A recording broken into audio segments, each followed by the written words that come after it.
بسم اللہ الرحمن الرحیم، اللہ کے نام سے شروع جو نہایت مہربان رحمت والا ہے۔ السلام علیکم ورحمۃ اللہ وبرکاتہ۔ حضرت ابو ہریرہ رضی اللہ تعالیٰ عنہ کہتے ہیں کہ رسول اللہ صلی اللہ علیہ وآلہ وسلم نے فرمایا،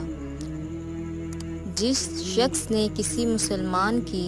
دنیاوی پریشانیوں میں سے کسی پریشانی کو دور کر دیا، اللہ تعالیٰ اس کی قیامت کی پریشانیوں میں سے بعض پریشانیاں دور فرما دے گا، اور جس شخص نے کسی مسلمان کے عیب کو چھپایا،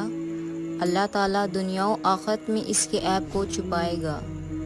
اور جس شخص نے کسی تنگ دست پر آسانی کی، اللہ تعالیٰ دنیا و آخرت میں اس پر آسانی کرے گا، اور اللہ تعالیٰ اپنے بندے کی مدد کرتا رہتا ہے جب تک وہ اپنے بھائی کی مدد کرتا رہتا ہے، اور جو شخص علم و دین حاصل کرنے کے لیے کوئی رستہ چلے تو اللہ تعالیٰ اس کے لیے جنت کے رستہ کو آسان کر دیتا ہے،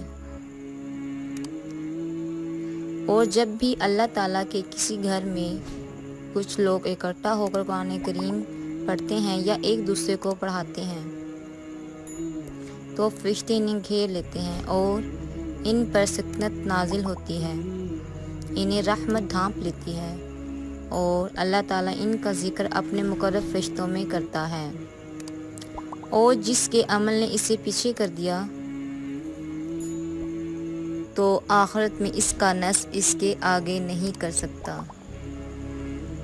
جزاک اللہ خیرا۔ Subscribe for more videos.